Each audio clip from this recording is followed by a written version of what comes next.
a Muay Thai master that's too strong to compete, an arm wrestler with the strongest right arm on the planet, and a boxer who has the deadliest punch in history. Those are only 3 of the strongest people I gotta show you, from unbeatable all the way down to a fighter that's impossible to hit.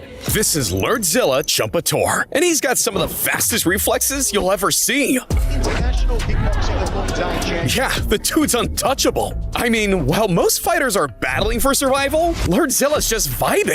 He's slipping punches like it's nothing, dodging kicks that should have sent him to sleep, and clowning opponents like they're in slow motion. In fact, he was so good, he went 4 full years without taking a single L. At one point in your career, you had a 100-fight winning streak. That actually happened. And not only did he almost never lose, but he walked away with 195 wins on his record. Damn! That's not your average fighter right there. And neither is this next guy. Because what if I told you that there's a 5-time world's strongest man that's dropping bodies in the cage? I'm talking about Mariusz Pudzianowski. See, back in the early 2000s, he was the most dominant strongman on the planet. Mariusz could lift anything and make it look easy. But what really surprised everyone was how quick he was on his feet. Because normally a person that big isn't built for speed. But Mariusz was different. Yeah, he could sprint, jump, and move like an athlete despite weighing 320 pounds. I mean, we're talking about a guy who could squat 840 pounds for fun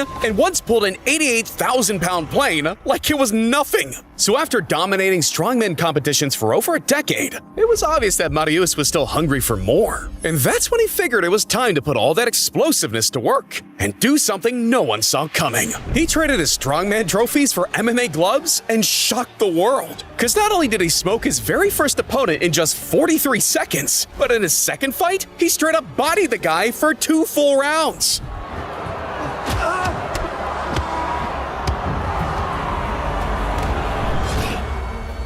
Jesus Christ! This man really went from deadlifting Atlas stones to dropping grown-ass men nearly half his age, all while competing at the highest level. Now that man is living large. But there's a man from Eastern Europe that's larger than life. Meet Levon Shaganashvili, aka the Georgian Hulk. And he's got the strongest right arm on the planet. Yeah, at 6'3" and weighing 400 pounds, this man is an absolute monster. I'm talking 25-inch biceps, forearms bigger than the average person's thigh, and hands the size of dinner plates. Hell, the dude can curl 369 pounds, which makes sense, considering he eats up to 7,000 calories a day. That's ridiculous. But the real danger isn't the diet, it's those hands. You see, after years of grinding in the gym, Levon looked at those hands and knew they were wasted on just lifting. So he hit the table and started arm wrestling, quickly climbing the ranks as the most feared right-hander on the planet. I mean, this dude was so freakishly strong,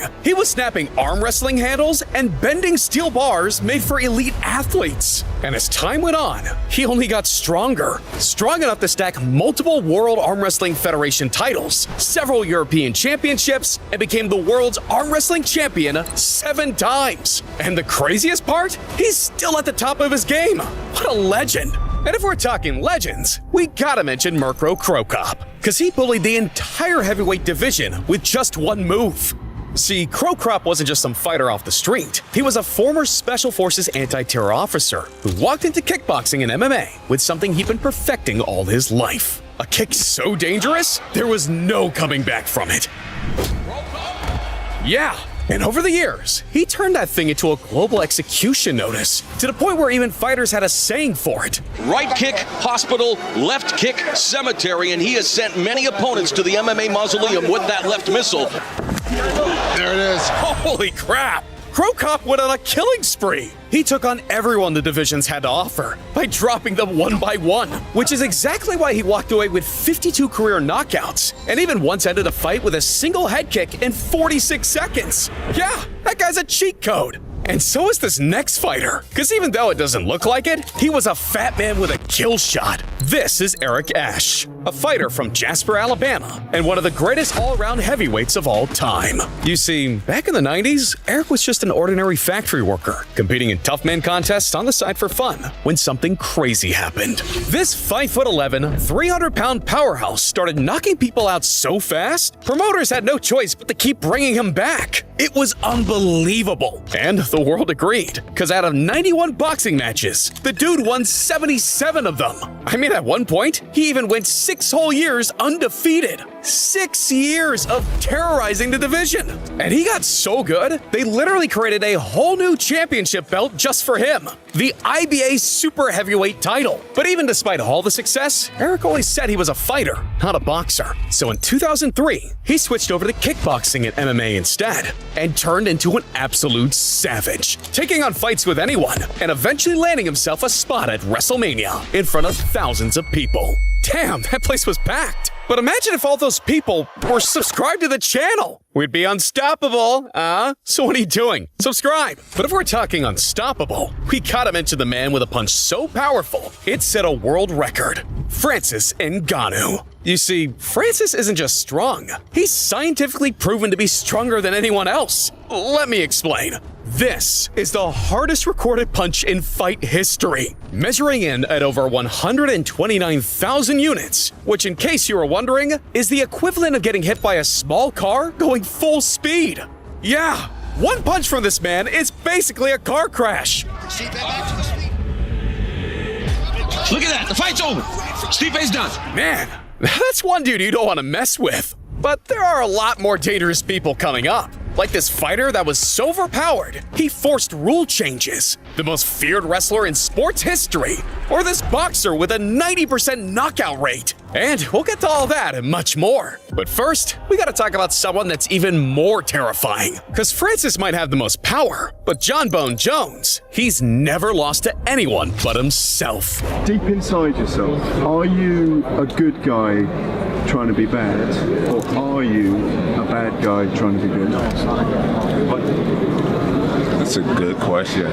I think I am a bad guy that's trying to be good. You see, this man has had the most dominant career in UFC history. And it all started in 2011, when he became the youngest champion ever at just 23 years old. But that was only the beginning, because over the next decade, nobody could figure the guy out. I mean, he'd hit spinning elbows they never saw coming, take opponents down whenever he felt like, and pick them apart from any distance. No joke, the dude's only loss on record is a disqualification for, something that's literally legal today. Yeah, inside the cage, John was untouchable. But outside... This guy's got a lot of demons, man. A lot of demons. Star fighter John Bones Jones. John Jones. John Jones has been arrested in Las Vegas. The 34-year-old has been charged with misdemeanor battery, domestic violence, and damaging a vehicle. I hate you. From failed drug tests to legal troubles to getting stripped of his titles, John wasn't losing to anyone but himself. But a few years later, he came back with a vengeance. He moved up to heavyweight, put his opponent to sleep in 1 round, and walked out as the heavyweight champion. Damn!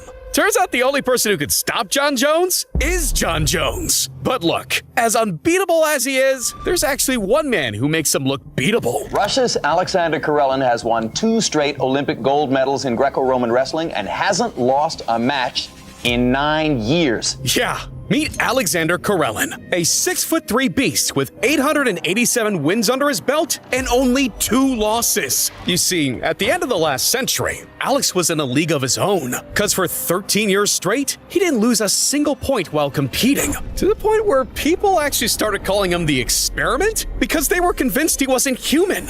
I mean, this dude was picking up 300-pound wrestlers and tossing them like ragdolls. Yeah, and eventually that move became so infamous, it even got its own name, the Karelin Lift, a move so feared that even Olympic gold medalists call it a win if they simply avoided it. So throughout his wrestling career, he ran through everybody, dropping heavyweights and making world champions look like amateurs. And Alex continued to dominate his entire career, winning Olympic gold medals in 1988, 92, and 96, and becoming the greatest Greco-Roman wrestler of all time. Man, he made that look easy. But this next dude's making boxing look easy, because he's got one of the highest knockout rates in history. Yeah, This is Tommy Morrison, and whenever he landed a left hook, it was lights out. But let's be real, it's not like he's the first boxer with one-punch power. So what the hell made this dude different? Well, he was fast, explosive, stupidly strong, and could hit his opponents from angles they never saw coming. And all that was a recipe for ending fights early. And it worked, because out of his 48 career wins, 42 of them ended in knockouts. That means 87% of the time, he was making dudes see stars. To give you an idea, the average heavyweight knockout rate in boxing is 49%, so other boxers aren't even close. And if that wasn't crazy enough, in 1993 he won the WBO Heavyweight Championship, cementing his legacy as one of the hardest hitters in boxing history. Damn, bro didn't just win fights, he cut them short. But look, I think it's time we talk about the fighter that was literally too good to compete. A man who dominated so much, the only way to stop him was to change the rules of the sport. This is Buakaw Bonchamek. In over 3 decades and nearly 500 fights, he became one of the greatest strikers in martial arts history. But here's the thing, he wasn't some big-ass heavyweight, just bullying people with size. In fact, Buakaw was actually pretty small compared to most of the dudes he fought. But even with all that stacked against him, the man was a killing machine. You see, his entire strategy was built on forcing guys into spots where they couldn't protect themselves. Yeah, my boy would snap their balance with one shot, yank them back into range, and finish them off before they can even breathe again. And after years of doing that repeatedly, they hit him with a hammer and nerfed his ass. Yeah, they limited knee strikes, banned elbows, and killed prolonged clinching. Basically everything that made him unstoppable, stripping him of his strongest weapons and forcing him to start from scratch. But despite all that, Buakaw still became the organization's first 2-time middleweight king and went on to conquer the world stage. Meaning he wasn't just winning anymore, he was straight up murdering the competition. And the numbers back it up, because over his career, he went on to rack up 243 wins, including 74 knockouts. Now that's crazy. But as crazy as that is, we've seen even crazier stuff pulled off by elite special forces, like being burned alive, target practice with humans, and hot potato with a live grenade. Look, if you want to hear more, then you need to click on this video right here.